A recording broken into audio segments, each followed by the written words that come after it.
થવાના કારણે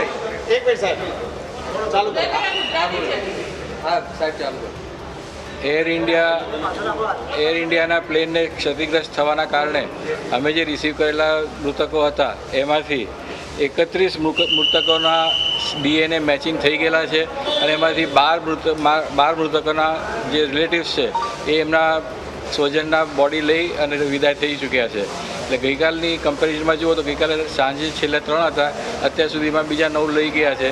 એમ કહીને 12 ટોટલ બોડીઝ ડિલિવર કરવામાં આવ્યા છે. આ જે બોડીઝ હતા એ વિવિધ જગ્યાના હતા. એ મુજબ ઉદયપુર, બરોડા, ખેડા, વિસનગર, અમદાવાદ અને બોટાદ આટલા ડિસ્ટ્રિક્ટ્સમાં બોડી રિલીવ કરવામાં આવ્યા છે. સાહેબ, આજના દિવસ દરમિયાન કયા પ્રકારે કાર્યવાહી કરવામાં આવશે? આજના દિવસે કેટલા લોકોને મૃતદેહ આપવા માટેની જે કાર્યવાહી છે તે હાથ ધરવામાં આવશે? જે તમને કહેવામાં આવે કે DNA મેચ થયા છે, આજનો ટાર્ગેટ એટલો હોય. હવે જેમ રિપોર્ટ આવતા જશે એમ અમારો ટાર્ગેટ બદલાતો જશે અને અત્યાર સુધીમાં જે ટાર્ગેટ છે 31, કારણ કે 31 DNA મેચ થયેલા એ લોકોને કોન્ટેક્ટ કરવામાં આવ્યા છે. એના રિલેટિવ જ્યારે એમની અનુકૂળતા પ્રમાણે આવશે એ પ્રમાણે એમને બોડી હેન્ડઓવર કરવામાં આવશે.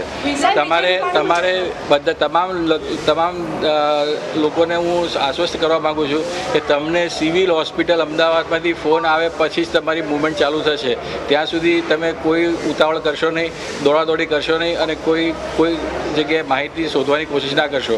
સિવિલ હોસ્પિટલમાં એની સુવ્યવસ્થા કરવામાં આવી છે કે તમને અહીંયાથી ફોન આવે પછી જ તમારા સગાનો મૃતક દેહ લેવા માટે આવજો. સાહેબ, જે તમે વાત કરી એમાં અમુક આજે જે વાત કરવામાં તો પૈસાની પણ માંગ કરવામાં આવશે અથવા તો એવી કંઈક સ્પષ્ટતા કરી દો ને. શેની કોઈ પૈસાની નહીં.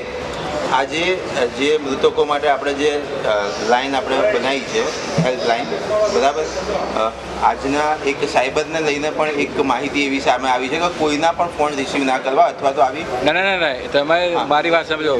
આ ગુજરાત સરકારનું એકમ છે અને ગુજરાત સરકારના એકમમાં કોઈ બી નાણાકીય લેવડ દેવડ કરવામાં આવતી નથી. તમારી પાસે કોઈ બી નાણાં માગવામાં આવશે એ ફ્રોડ હશે, એટલે એને તમે એન્ટરટેન ના કરશો. સિવિલ હોસ્પિટલ અમદાવાદમાંથી તમને જે ફોન આવે એ જ સત્ય છે. એ તમને ફોન નંબર આપવામાં આવશે અને એને હેન્ડ હોલ્ડિંગ કરીને તમને આખી પ્રોસેસમાંથી પાસ કરવામાં મદદરૂપ થશે. કોઈ બી ફી કે કોઈ બી જાતના નાણાંની વસૂલાત આમાં કરવામાં આવતી નથી. એટલે એ આપ પ્લીઝ બી કેરફુલ.